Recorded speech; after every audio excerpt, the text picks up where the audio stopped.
It's April 2nd. You'd think it'd warm up eventually.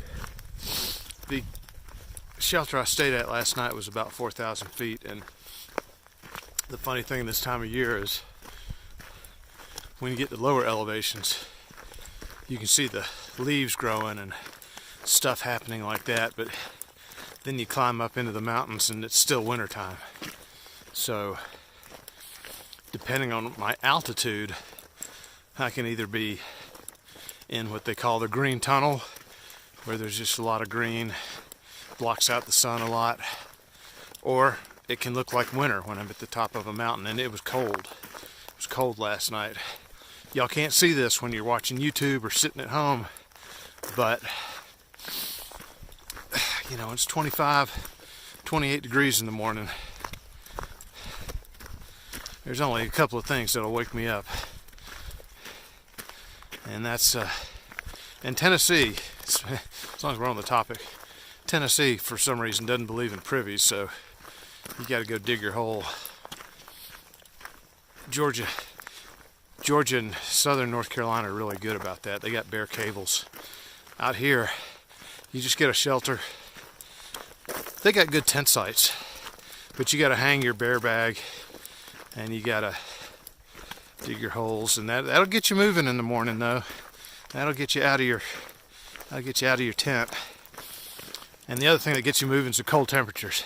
You pack everything up, you get dressed, and you're like, I gotta start walking because I gotta warm up. And you always leave cold because you're gonna get warm when you go, but on cold mornings it may take 30 minutes or an hour to warm up. So anyway,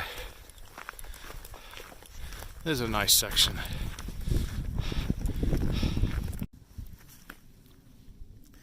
I'm at Abingdon Gap Shelter. I'm about 10 miles from Damascus, Virginia. If you're wondering what the first thing you do when you get into camp is, first thing you do, and it's probably about 45 degrees, you take off your t-shirt, your wool shirt, and you put on some dry clothes. And I've got a down jacket on. So the first thing you do is you get some dry clothes on and you get warm. Then you look around to see how many people are here, how many tent sites there are. Since I'm wanting to leave early in the morning, I will probably sleep in the shelter. Taking down my tent's just one less thing I have to do. Look at your water source and try to plan out your day for the next day. But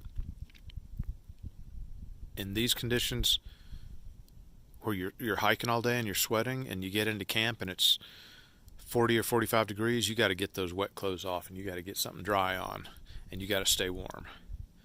And then you think about all the other stuff you have to do. There's some good tent sites here, but like I said, there's nobody here, so I will probably sleep in the shelter. There's some more people coming, but I do want to get into Damascus probably by noon. So if I got 10 miles to go, 2.5 hours, I need to leave by 8. Not taking my tent down is just one less thing I have to do. So that's what I'm looking at doing.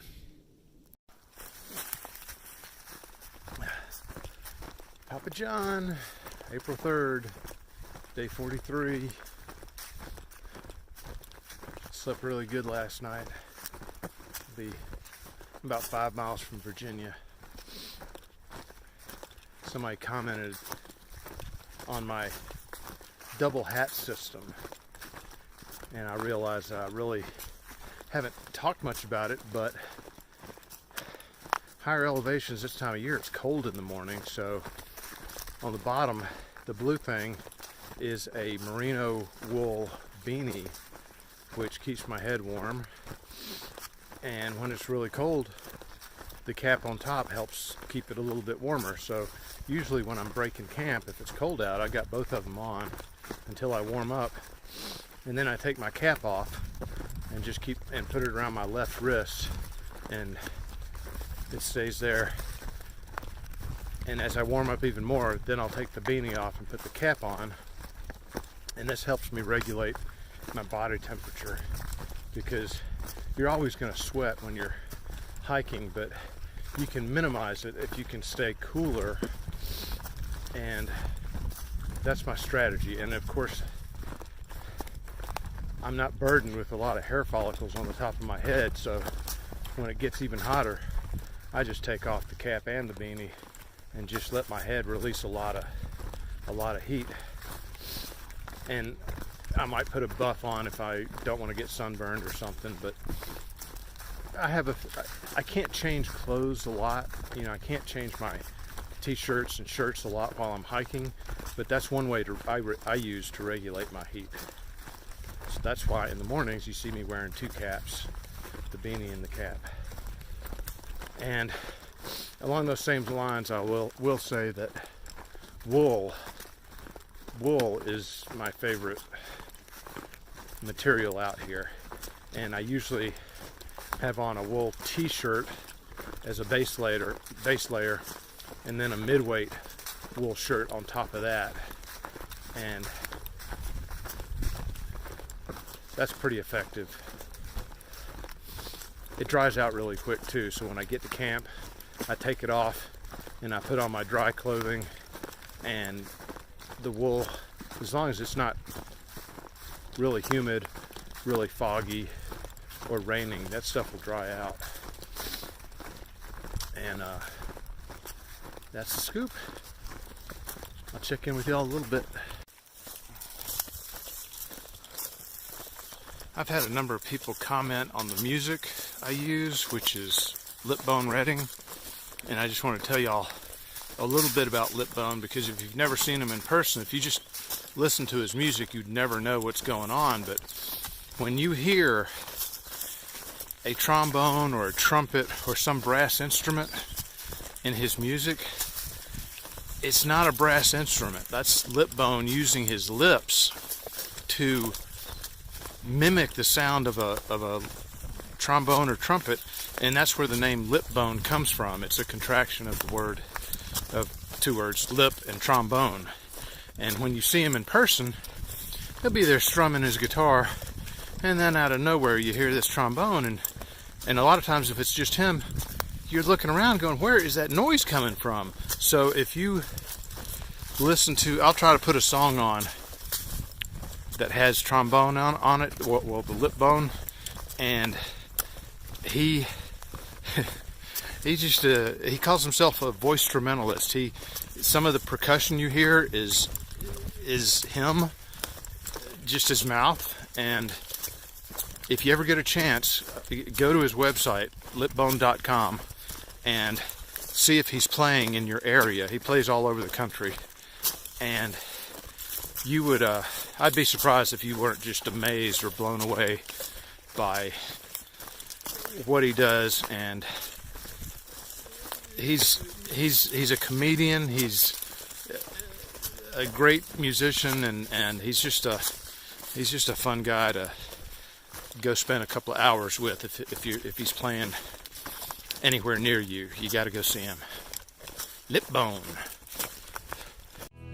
Gonna have a party on the fire escape. We're gonna have a party on the fire escape. Come to your window. Gonna have a party on the fire escape. Lisa, with a care of gold. Lisa, with a heart of stars. We're gonna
sweet one.